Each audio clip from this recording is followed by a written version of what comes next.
అందరికీ నమస్కారం అండి.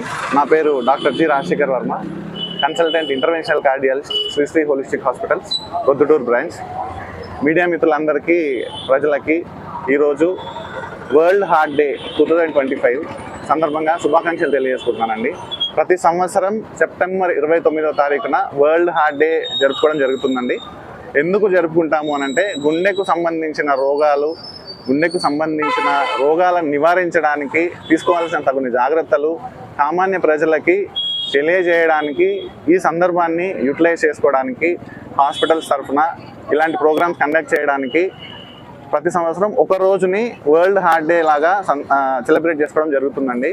ఈరోజు మన హాస్పిటల్ తరఫున 3 కిలోమీటర్స్ వాకింగ్ ప్రోగ్రామ్ని కండక్ట్ చేయడం జరుగుతుందండి. సో ప్రతి సంవత్సరం వరల్డ్ హార్ట్ డేకి ఒక థీమ్ ఉంటుంది. ఈ సంవత్సరం థీమ్ వచ్చి డోంట్ మిస్ ఏ బీట్. అంటే రోజుకి 1,00,000 సార్లు మన హార్ట్ మన కోసము స్పందిస్తుందండి.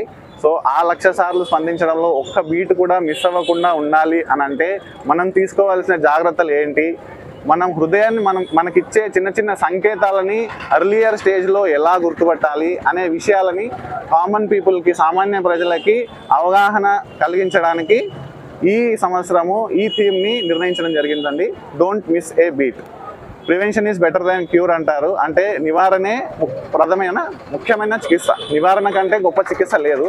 సో గుండె సంబంధించిన రోగాలను నివారించడానికి ఏం చేయాలి అంటే తగిన మంచి ఆహారపు అలవాట్లు, ఆకుకూరలు, మంచి ఫుడ్ తీసుకోవాలండి. ప్రాసెస్డ్ ఫుడ్, బేకరీ ఐటమ్స్, ఆయిల్లో తేల్చిన వస్తువులను తినడం తగ్గించాలి. ముఖ్యంగా తీసుకోవాల్సిన మెయిన్ ఇంపార్టెంట్ స్టెప్ ఏంటంటే డైలీ ఫిజికల్ యాక్టివిటీ, రెగ్యులర్గా వాకింగ్ చేయాలి. తాజాగా జరుగుతున్న పరిశోధనలో ఏం తేలుతుందంటే పాతకాలంలో లాగా వయసైన వాళ్ళకి మాత్రమే కాదు గుండె జబ్బు, 35 సంవత్సరాలు దాటిన పైబడిన ప్రతి ఒక్కరికి ఈ మధ్యకాలంలో గుండె జబ్బులు వస్తున్నాయండి. అందులో ఏషియన్ పాపులేషన్, ఇండియన్ పాపులేషన్లో ఈ గుండె జబ్బులు ఎక్కువగా జరుగుతూ ఉన్నాయి. సో వీటిని తగ్గించడానికి ఏం చేయాలి అని అంటే ఈ ఫుడ్ హ్యాబిట్స్ని, చిన్న చిన్న ఫుడ్ హ్యాబిట్స్ని మార్చడము, రెగ్యులర్ ఫిజికల్ యాక్టివిటీ. ఇప్పుడు సెడెంటరీ లైఫ్ స్టైల్ అయిపోయింది. రోజు కనీసం 30 నిమిషాలైనా కానీ ప్రతిరోజు నడక అలవాటు చేసుకోవాలండి. ఇది ముఖ్యమైన విషయము. తర్వాత ఎర్లియర్ స్టేజ్లో గుండెకు సంబంధించిన లక్షణాలని ఎలా గుర్తుపట్టాలి. హృదయం మనకు చిన్న చిన్న సంకేతాలు ఇస్తుందండి డైలీ లైఫ్లో.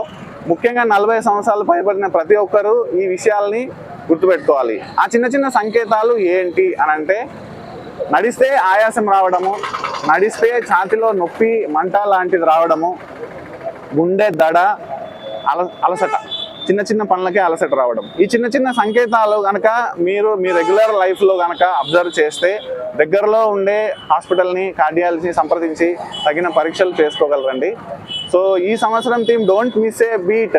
దీనికి సార్థకత కలిగించాలి అని అంటే ముఖ్యంగా మీడియా మిత్రుల ద్వారా సామాన్య ప్రజలకు తెలియజేయాల్సిన విషయం ఏంటి అని అంటే ప్రివెంట్ చేయడానికి ఏం చేయాలి, అర్లీగా మనము గుండె జబ్బుల్ని గుర్తుపట్టాలంటే ఏం చేయాలి. ఈ 2 విషయాల్ని కామన్ పీపుల్కి మనం తెలియజేయాలండి. ఈ 2 విషయాల్ని కనుక తెలియజేసి వాళ్ళు కనుక ఈ 2 విషయాలను అర్థం చేసుకోగలిగితే ఇందాక మనం మాట్లాడుకున్నట్టు ప్రపంచంలో ప్రతి 3 మరణాల్లో ఒక మరణము గుండెకు సంబంధించిన జబ్బుల వల్ల, పక్షవాతం వల్ల వస్తుందండి. అందులో 80% మరణాలని మనము ఇట్లాంటి విషయాలను అవగాహన కలిగించడం ద్వారా నివారించవచ్చు. సో అదే సదుద్దేశంతో ఈ సంవత్సరం వరల్డ్ హార్ట్ డేని సెలబ్రేట్ చేసుకోవడం జరుగుతుందండి. సో రెగ్యులర్ ఫిజికల్ యాక్టివిటీని ఎంకరేజ్ చేయాలి అనే ఒక ఉద్దేశంతో ఈరోజు 3 కిలోమీటర్స్ వాకింగ్ ప్రోగ్రామ్ని కూడా Sri holistic hospitals Proddatur branch తరఫున నిర్వహించడం జరుగుతుందండి. సో ఈ సందర్భంగా అందరికీ వరల్డ్ హార్ట్ డే శుభాకాంక్షలు తెలియజేసుకుంటున్నానండి. Thank you.